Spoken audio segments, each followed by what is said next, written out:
در موج برنامه اطلاعاتی خبر.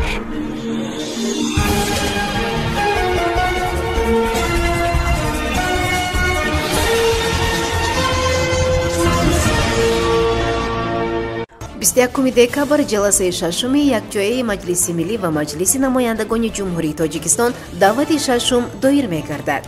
سبوکی برای ساختمان نیروگاهی روغن. نرخ سیاه کردن شیشه های ماشین در تاجیکستان بالا می رود. جزای 2 ساکن دوشنبه برای دشنام مادر. محمد بیکوف در هیئت تیم روسیه مدال برنجی مسابقه اروپا را گرفت.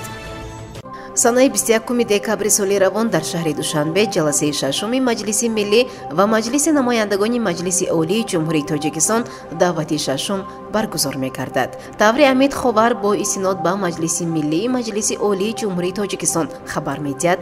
дар ин бора қарори раиси маҷлиси миллии маҷлиси олии ҷумҳурии тоҷикистон дар бораи даъвати ҷаласаи якҷоии шашуми маҷлиси миллӣ ва маҷлиси намояндагони маҷлиси олии ҷумҳурии тоҷикистон даъвати шашум ба тасвиб расидааст.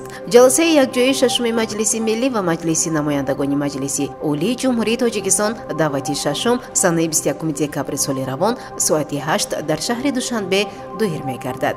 шӯрои маҷлиси миллии маҷлиси олӣ иттилоъ медиҳад ки дар ҷаласаи якҷоии шашуми маҷлиси миллӣ ва маҷлиси намояндагони маҷлиси олии ҷумҳурии тоҷикистон даъвати шашум мутобиқи моддаи 55 конститутсияи ҷумҳурии тоҷикистон паёми президенти ҷумҳурии тоҷикистон муҳтарам эмомалӣ раҳмон дар бораи самтҳои асосии сиёсати дохилӣ ва хориҷии ҷумҳурӣ ироа мекардад. дар ин бора амид ховар иттилоъ медиҳад.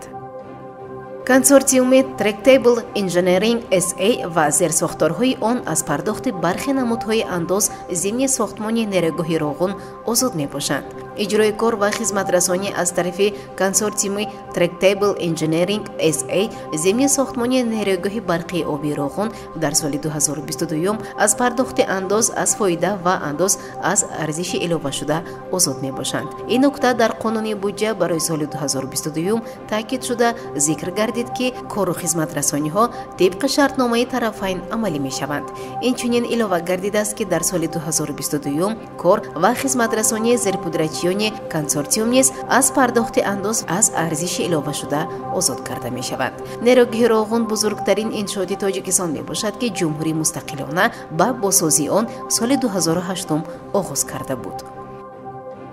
нархи сиёҳ кардани шишаи мошинҳои бароришашон баъди 1 январи соли 2005 аз оғози соли оянда 5504 сомонӣ хоҳад шуд. феълан ин нишондиҳанда 5106 сомонӣ буд. ин болоравӣ ба далели афзоиши нишондиҳанда барои ҳисобҳо мебошад ки аз 1 январи соли 2022 аз 60 сомонӣ феълӣ ба 64 сомонӣ баробар хоҳад шуд. бар асоси муқаррароти ҷорӣ дар тоҷикистон арзиши сиёҳ кардани шишаҳои мошинҳои бароришашон то 1 декабри соли 2004 ба 65 нишондиҳанда барои ҳисобҳо баробар аст ки аз 1 январи соли оянда он муодилаи 4160 сомонӣ хоҳад буд. ин нишондиҳанда барои мошинҳои соли бароришон аз 1 январи соли 2005 то ҳол 86 нишондиҳанда барои ҳисобҳост ки аз оғози соли оянда 5504 сомониро ташкил хоҳад дод. дар баробари ин интихобҳои гуногун барои шаҳрвандон дастрасанд. аз ҷумла соҳибони мошини истеҳсолаш то соли 2005 метавонанд ба ивази 35 нишондиҳанда барои ҳисобҳо ки аз 1 январи соли оянда 2240 сомониро ташкил хоҳад дод танҳо шишаҳои дарҳои паҳлӯи қафо ва шишаи қафоро сиёҳ кунанд. танҳо барои шишаи қафо арзиши яксолаи сиёҳкунӣ 7 нишондиҳанда барои ҳисобҳо 448 сомонӣ хоҳад буд. барои мошинҳои истеҳсолашон баъди 1 январи соли 2005 нархи сиёҳ кардани шишаҳои дарҳои паҳлӯи қафо ва шишаи қафо 45 нишондиҳанда барои ҳисобҳост ки аз 2700 сомонӣ феълӣ то ба 2880 сомонӣ аз аввали соли оянда хоҳад расид. танҳо шишаи қафо 12 нишондиҳанда яъне 768 сомонӣ хоҳад буд. мақомоти милисияи шаҳри душанбе аз муҷозоти 2 марде хабар доданд ки дар озори модарашон айбдор дониста шуданд.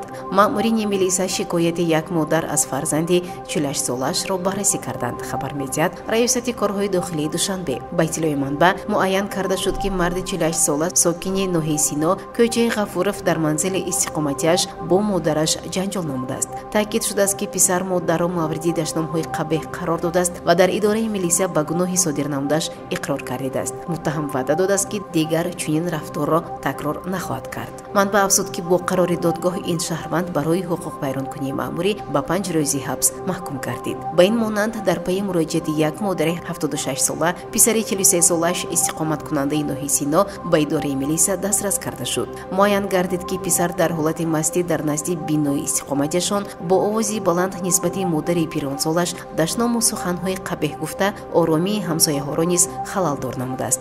додгоҳ дар пайи баррасии ин қазия низ муттаҳамро ба 5 шабонарӯз ҳабси маъмурӣ маҳкум намудааст. сомон маҳмадбеков ҷудокори шинохтаи тоҷикистон дар ҳайати тими русиягӣ дар мусобиқаи аврупо соҳиби медали биринҷӣ гардид. дастаи урал западнаи сибир ки сомон маҳмадбеков дар ҳайати он ҳунарнамоӣ мекунад соҳиби мақоми сеюм ва медалҳои биринҷии лигаи аврупо гардид. дар мусобиқаҳо барои медалҳои биринҷӣ тими сомон маҳмадбеков бо дастаи локомотиви налчик ки он ҳам русияро намояндагӣ мекунад зӯрозмоӣ намуд. қувваозмоиҳо миёни урал западнаи сибир ва локомотив бо ҳисоби умумӣ 5-0 ба фоидаи тими сомон анҷом ёфт. маҳмадбеков дар ҳайати тими миллии тоҷикистон дар риштаи ҷудо дар вазни 73 кило низ ҳунарнамоӣ мекунад. ӯ феълан дар мақоми 19-уми раддабандии ҷаҳонӣ қарор гирифта 2257 имтиёз дорад. шунавандагони гиромӣ, ин буд барномаи иттилоотии хабар. то барномаҳои навбадӣ хонабод бошед. хайр. барномаи иттилоотии хабар аз рӯйдодҳои тоҷикистон, минтақа ва ҷаҳон огоҳ бош.